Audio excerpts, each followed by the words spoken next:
Hey, yo, hey, yo, hey, yo, hey, yo, what's good? What's up? What's up? What's good? What's good?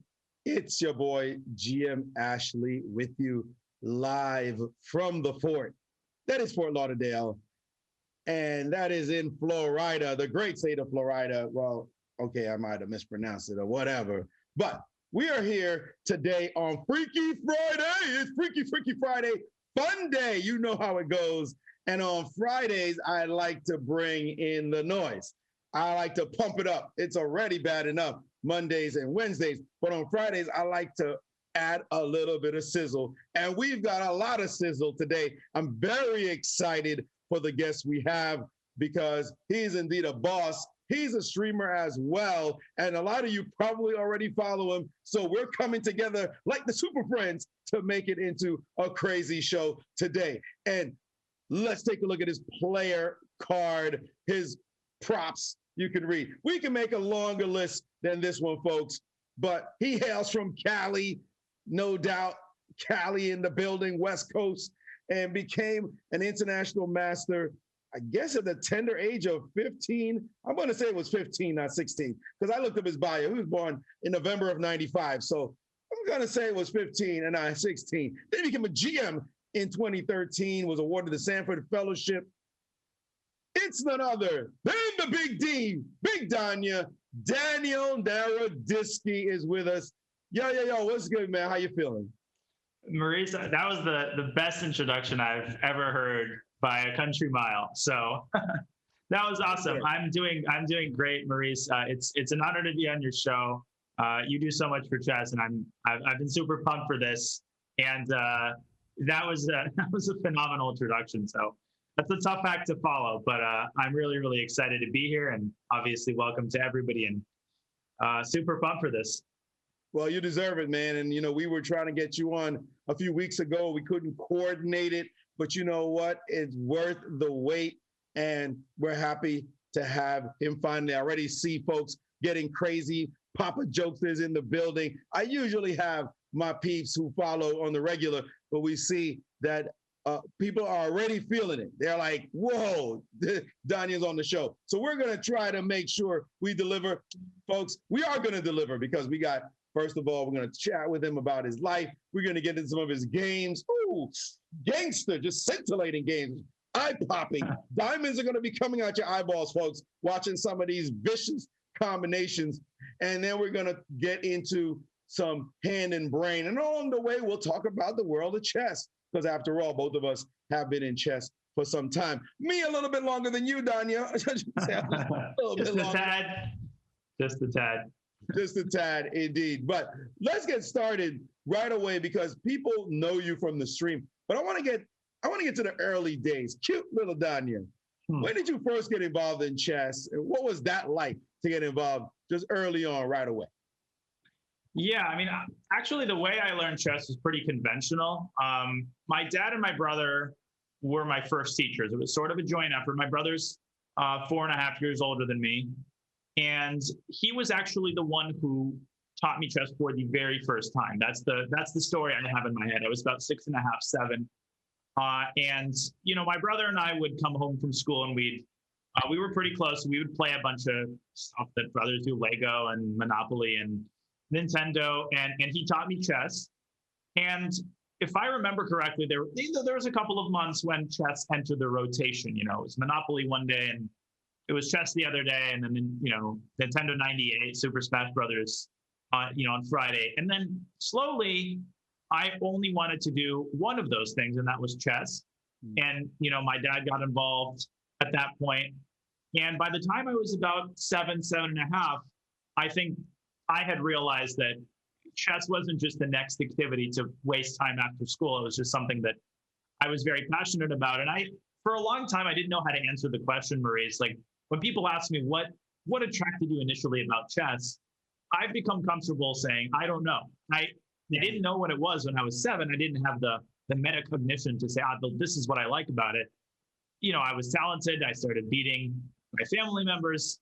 And at that point, I started playing tournaments, and I went from there. And that's sort of how my chess career got started. So pretty boring beginning, I suppose. Well, but lots of good stories later on.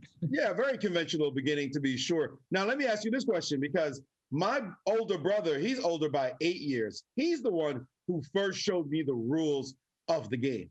And but again, just like you, we did this in Jamaica. There were a lot of games that we played that were, dominoes, Ludi, which is a Jamaican game with a lot of cards. And chess was just one of those games. It wasn't until I came to the United States that I got serious about it as a sophomore in high school. But when I got serious about it, my brother saw me reading books and he was like, I'm not playing you anymore. And I was like, let's play. And he refused to play. And I've mentioned this on the stream before. He beat me the last game we played. And to this day, okay, I was 14 then. I'm 55 now. Oh, to this day, he'll say, ask him who won the last game between us. Right. Oh my God. What's your brother's attitude about your success in chess? It's so funny you say that. It's pretty similar because when I started getting good, when I became a master, at that point, my brother's 2100, by the way. He hasn't played it for the past few years, but he's good. Mm-hmm. But when I started surpassing him, his desire to play me started diminishing for whatever reason. But then when I became a master, we had this inside joke where I became an NM and then we played a bullet game and I lost on purpose. And he'd basically say, well, I just beat my first master. And then when I became an IM, I came home, we set up the board, I got scholars mated, just beat my first international master. And then when I became a grandmaster, we had to play our traditional inside joke game. He scholars made me, I beat my first grandmaster. But we haven't played seriously really since I was a master. I'm trying to get him back into chess. But it's a long effort and I'm working on it. So he's definitely been incredibly supportive. For a while, we were playing the same tournaments together. And he's always been very much, a follower and a supporter. But in terms of our competitive matches, well, those kind of stopped, when I was about 16, 1700. Yeah, I feel you. My brother definitely is like, I don't want to play this guy anymore. Now, once you started getting into it, and imagine you're now starting to play in California, you're playing these tournaments, you're getting heavily into it. How quick was the rise? Because I can only imagine you were just gobbling up rating points. And at what age was this happening for you?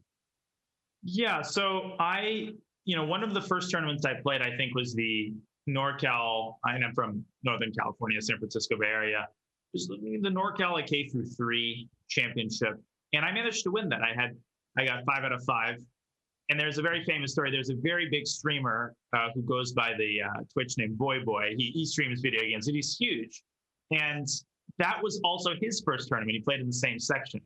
He's now like 1400, but that's what that tournament is sort of known for now. But I managed to win the tournament. It was my first trophy.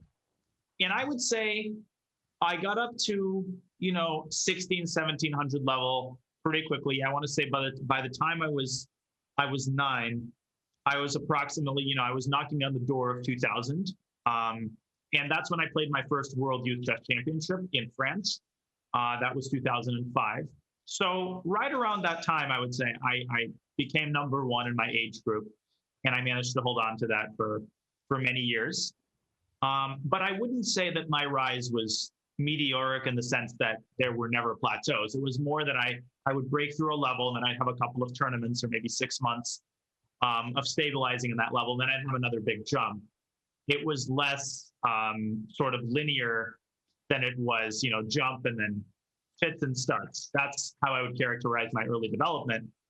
And all the way till I became master, which was, I think, end of 2007, national master. And that's, I think, when I realized when I became master, even to myself, I realized, okay, now I really need to get serious about this, because once you get that title and once you feel that rush, that's when I knew that I had to find a way to find time for chess despite going to school and stuff. But my rise was, it was jumps, and then there were plateaus. There were long plateaus all throughout my career. Great insight into your young development.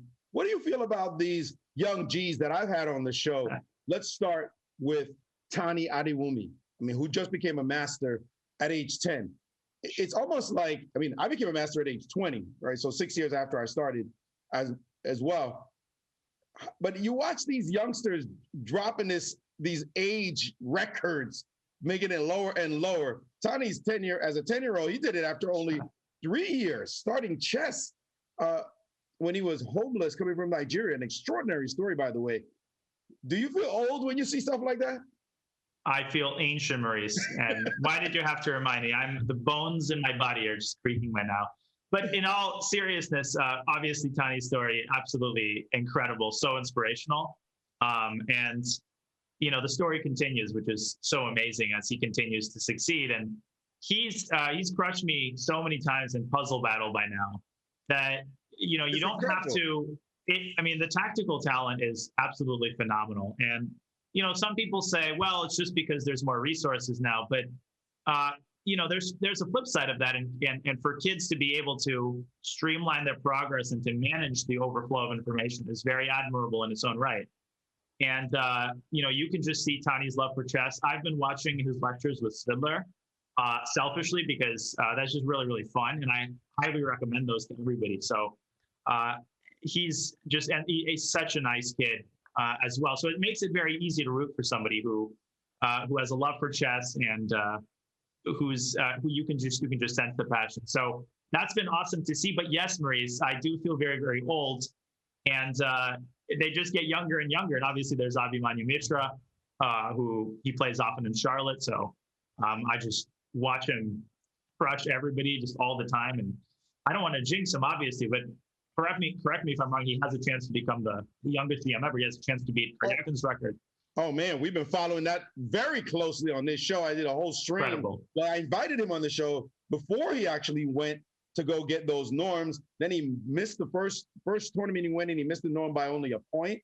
Then he got the norm, beating people up. Then he got the first norm. Then he got the second norm, beating people up. And then he did this. You will appreciate.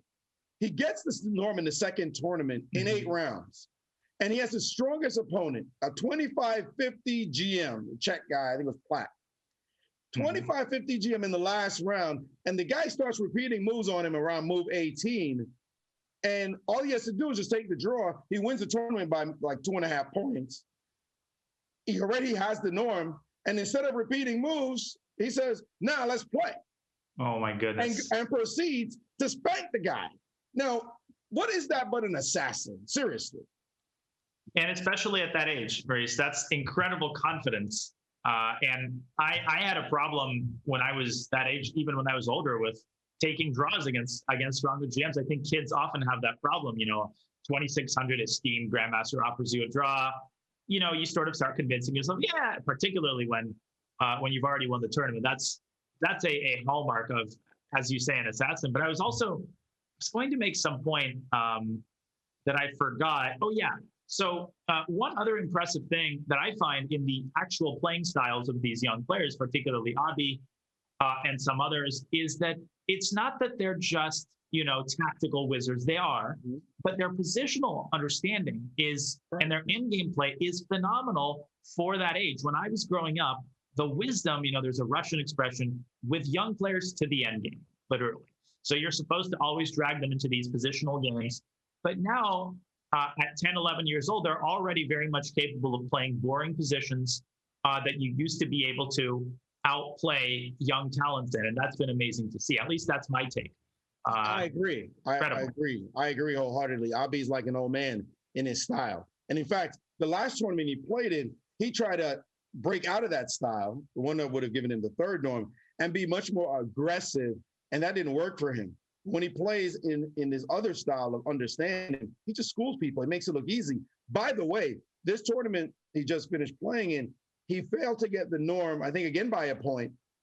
But by the time he had been clear that he wasn't going to get the norm, he proceeded to then win his last 4 games.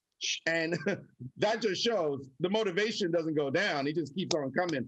And that gave him rating points, which he needs. So now if he gets the norm in the next tournament, it's over. He gets the title. And he has until September 5th to do it. And they're playing tournament after tournament after tournament. So it's just simply an incredible story.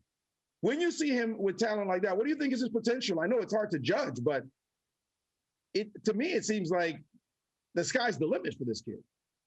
Absolutely, the sky's the limit. I mean, the key there is going to be it's going to be important to avoid burnout and stuff, and all those insidious forces that could curtail development. But it seems that he's doing a great job of that. And like I mentioned earlier, it's the universality of his style, which makes me very, very hopeful that he might be, one of the stars of American chess for years to come. Because I've seen young IMs who, you can tell in one way or another that they're incredibly good, but they've got big gaps in their development, big gaps in their play. And I'm just not seeing that with Abi. He's also got the resilience. He's got that grit. So he possesses the whole package. I think his potential is tremendous. I mean, in terms of young talents, I've kept my eyes on Perugia as the potential, youngest contender for the chess throne. But with Abi, obviously he's going to become a GM. It's, as we discussed, only a question of when. And when he has that out of the way, it's going to be very scary because he can put that out of his mind. He can focus on further development, and he's just got so many more years ahead of him to develop and mature as a player. It's going to be crazy to see how this all unfolds. It really is. I mean, he made the point that he's trying to become world champion. Get the GM nonsense. He's already a GM. Let's be clear. The kid's playing. We know that already. It's just a question of when. But he's already a GM. His performances are over the 2,500 performance every single time. He's performing above 2,500 level and hitting 2,600 a couple of times already. In fact, one of his performance ratings was 2739. It's like, it's not bad to perform like that. That's a hard number to even imagine. That's crazy. Indeed. But let's get back then. Thanks for that segue, allowing that. Let's get back to yourself. You said that there were plateaus, and we all have them. And I know a lot of people watching the stream thinking, man, I'm going through this plateau right now. I'm doing all this work and I'm not getting any better. What do I need to do? What's the mindset people have to have about plateaus? So that's a great question, and I like talking about this. And there's two main things that I would say. And obviously, I'll preface this by saying that I don't have the magic bullet or the magic pill to swallow, and everybody's journey is different. Now, with that being said, I've had a couple of major plateaus in my chess development. I remember, I think it took me a year to cross 1,800. It took me, my biggest plateau, and this is going to sound like the biggest, first world problem ever, but when I became an IM, I got my first GM norm pretty quickly, and then I got stuck on 2450 for 2 years. And I know what people are thinking, woe is you, stuck at 2450 for 2 years. But you understand that when you hit a level, you're not thinking of it in a universal sense. You want to progress to the next level. You feel like you're hungry for the next step. So it doesn't matter if you're 1,300 or 1,700, whatever you may be, you want to cross the next step. And that was among the most debilitating plateaus that I've experienced because I felt like I just wasn't moving forward. And I was trying everything. I was coming to the tournament. There's another draw with a 2,100, another loss to a 2,300. So the first thing I would say is that I think some players who believe that they're doing everything are still not systematically enough approaching their own games. And there's a certain weakness or set of weaknesses that continues to rear its head. But if your weakness lies in the end game or in the opening, and you intensify your work on tactics, if you've got a flat tire and you put that flat tire on a Ferrari or a McLaren, you're still going to have a flat tire. You might hobble a little bit faster, but you're going to have to fix the flat tire. And in my work with my students, as I've started teaching more over the past year, I've definitely encountered that with particularly some of my adult students who got stuck. They intensify their work in the sort of easy areas, like they'll do more tactics, more puzzles, but it takes a very concerted look at your games sometimes to figure out maybe it's a weakness that you didn't know you had and you're not actually working on it. Now, the second thing I would say is that chess work and results in chess aren't always linear. It's not always the case that you sort of go to the chess gym for 3 weeks in a row and then you see your muscles grow and your indicators are moving the right direction. Sometimes work that you do on a book or on something can only manifest itself many months later.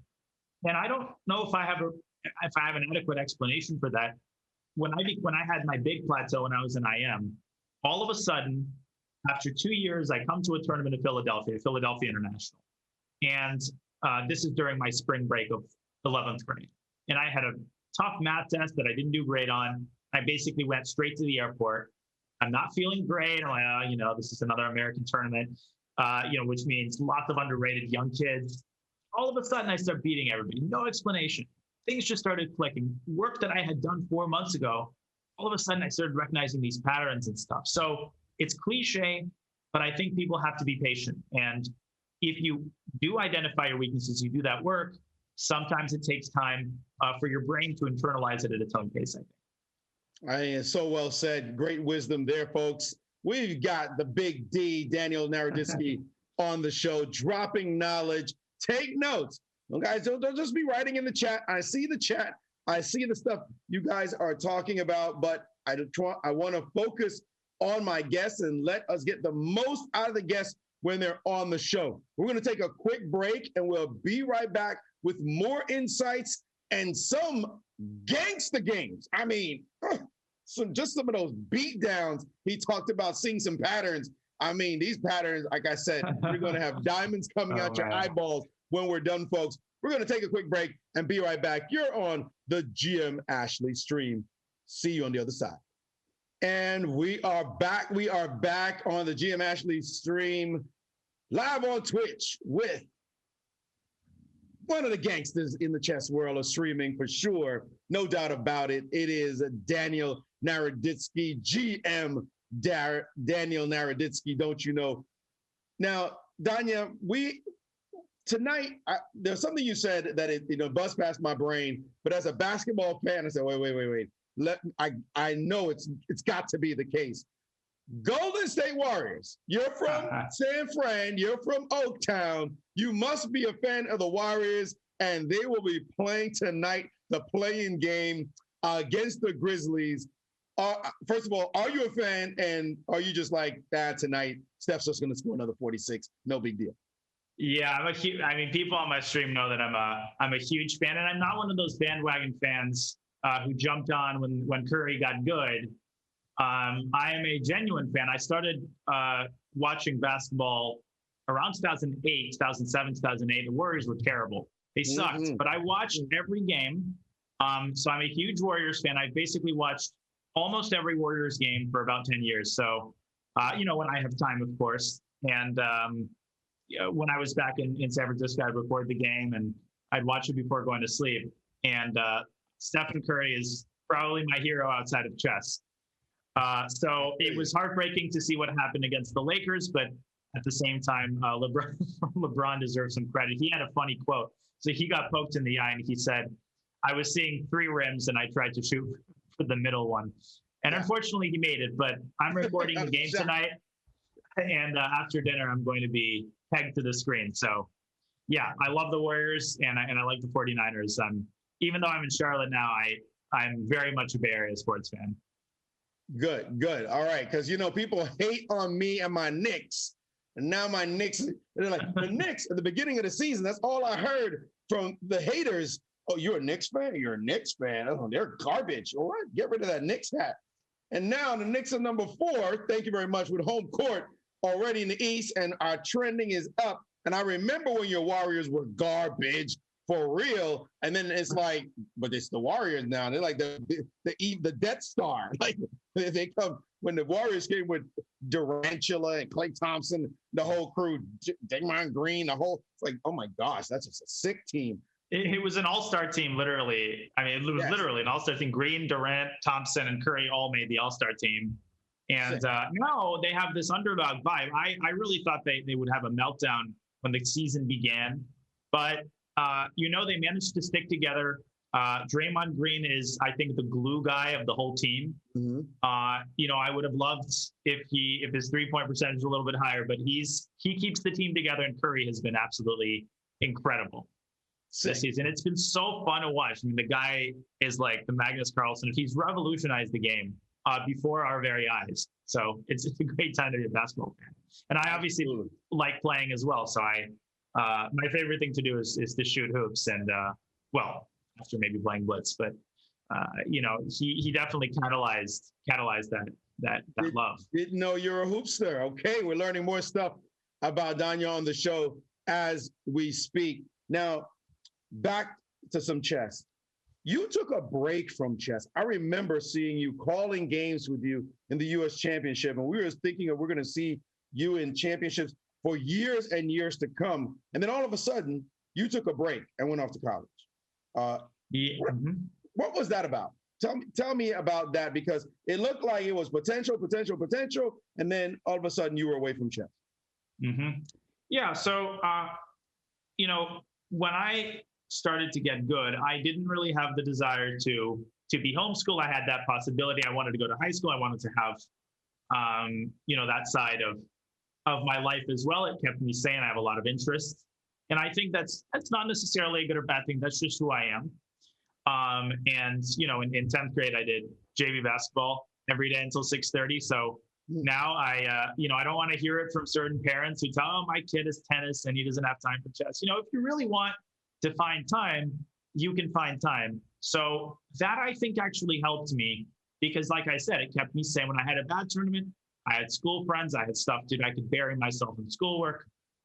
So the jury's still out on whether that helped or hurt my development, but I'm not regretting it. And then I got the Sanford Fellowship, and I was going to do this even without it. I took a gap year after high school just to play.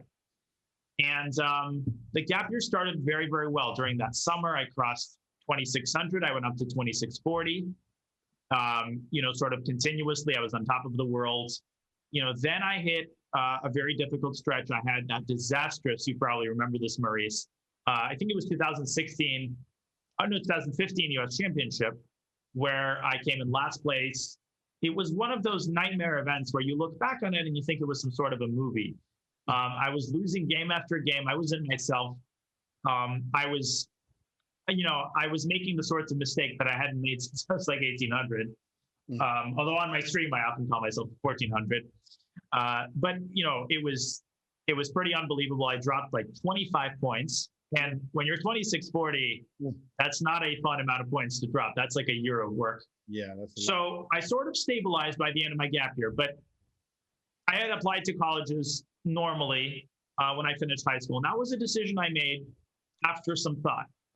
And, I understood that I was not, I was still pretty young. And in my mind, I wanted to see what would happen, if I went to college and explored my other interests. I wanted to give myself a chance. And my plan was that, I would go to college. I would try to make the most out of it.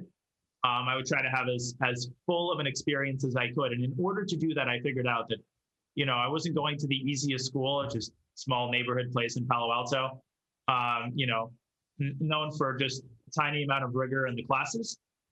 And I thought, okay, if I go to college, I have a good time. I learn a lot. I'm not going to regret that. And if I want to do chess after that, then I'm going to do chess after that. Another thing that was entering my mind at the time, Maurice, was teaching. I had already become a huge fan of coaching.